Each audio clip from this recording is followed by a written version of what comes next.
Man, possibly high and probably naked, charged with DUI and leaving scene of crash involving property damage. No, I was the new driver. I hadn't done mushrooms since I was, in high school. I had a 3-day-old black Ferrari 430 Spider. When you're tripping, things just get a little trippy. Donuts all over the place, and the cops roll in straight onto me. I get out of the car, and I've got no clothes on.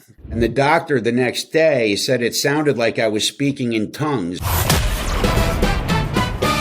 Jeff Stearns, connected through cars. If they're bigwigs, we'll have them on the show. And yes, we'll talk about cars and everything else. Here he is now, Jeff Stearns.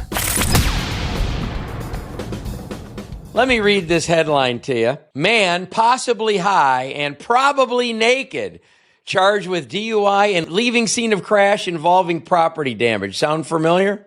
Yeah, it sounds a little familiar. Was that you, Tony? If you plan on reading the article, I think you'll see my name in it.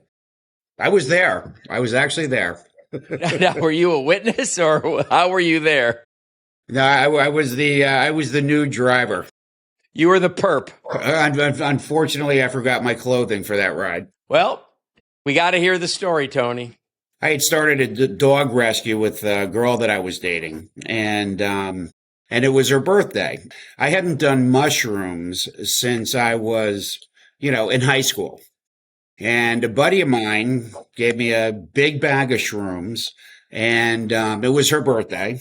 So instead of being responsible with them, which I didn't even know I should be because it had been so long since I had done them, we ate all of them. How big is a big bag of mushrooms? 10 grams.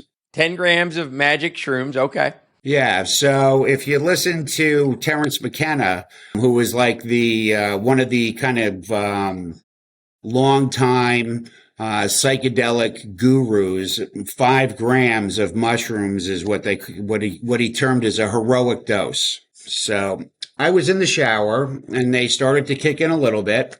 And my girlfriend at the time comes in right when I get out, and she pulls me into the garage. I had a 3-day-old black Ferrari 430 Spider, and drags me into the garage. We get in the car. Now, she's got me in the car nude. They're starting to kick in. She's begging me to just go for a ride around the block. It was a new car. Now, is she partaking also, or is she? Oh, she's partaking. Yeah, she's partaking also. Okay. She's partaking also. So, we're just sitting in the garage, and then, I pull the car out and pull it in front of her home. And we're just sitting there, with the top down, the stars are out, we're just in the driveway. And she convinces me that I need to take her for a ride to her friend's house, which obviously was not going to happen. And I insisted that, hey, if I drive like this, I'll probably wind up in jail. Now, that was kind of, I should have listened to myself right then. But as the shrooms kept kicking in more and more, I was like, okay, yeah, we'll go around the block, no problem.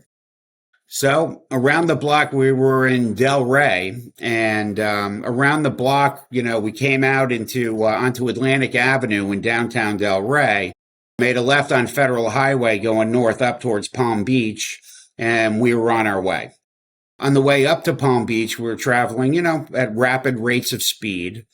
Once I got up into Palm Beach, you come around a big turn on A1A coming up into Ocean. And then the next thing you know, you're right on the ocean. On your left, you've got all the huge houses.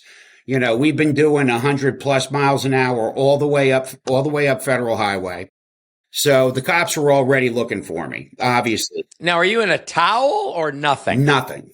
And thank God, I didn't know, but thank God she brought a pair of pink seersucker shorts. She had them on the floor of the car, but I'll get into that in a little bit because that was a little, that was like my saving grace when when everything went down.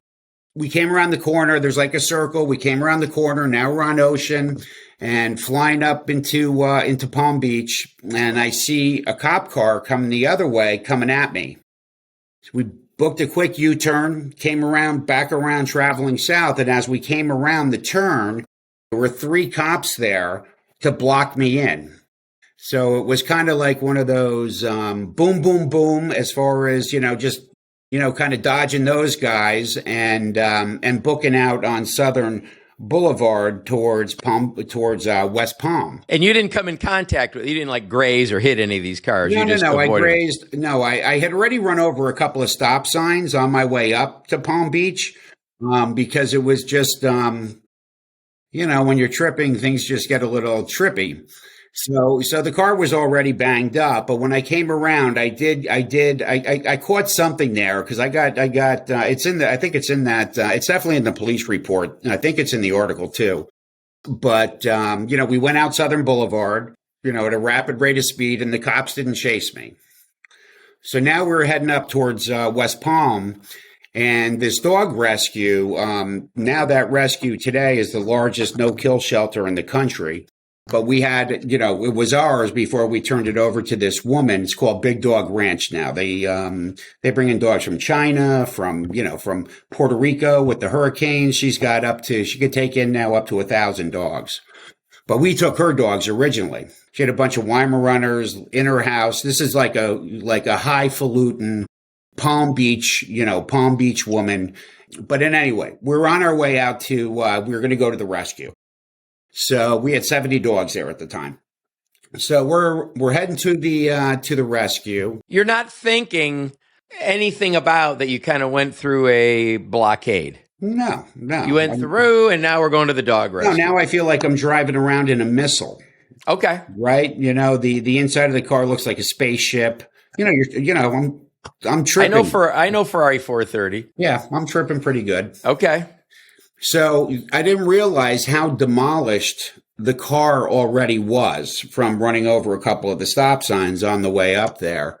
So we're heading out towards the rescue.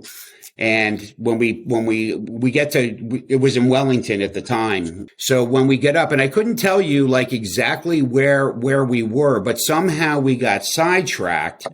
And there's we go past a park. And there's a sign on the gate of the park that says closed, and they had the gate was locked. So she's like, parks should never be closed. And I'm like, I agree. So we decided that driving through that gate into the park was a good idea.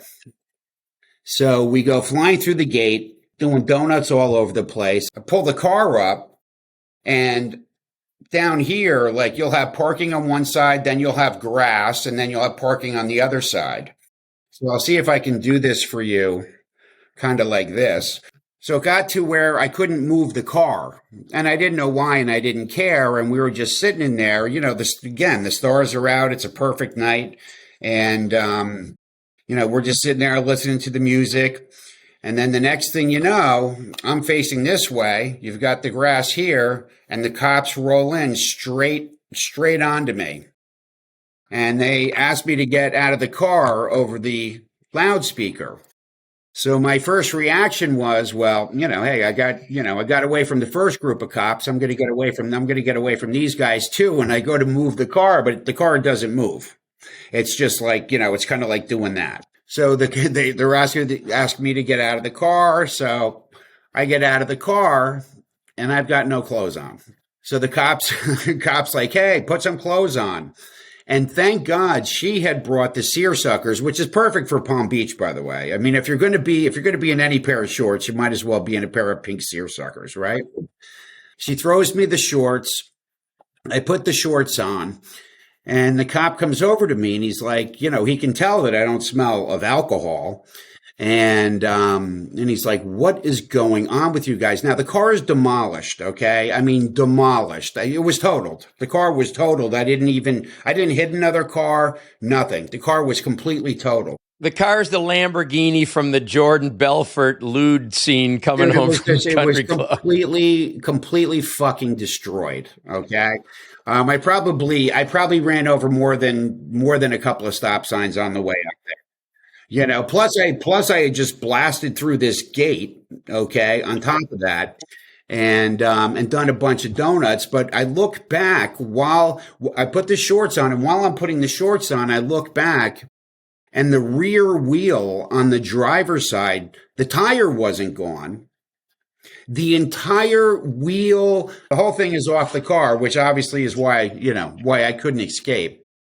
He asked me what I'm doing up there. I tell him, listen, we're going up to our dog rescue. And he's like, dog rescue? What's a dog rescue? And I said, like a dog, like rough. So when you read that article, you'll read in there that she says I was barking like a dog, which I wasn't barking like a dog. And I had just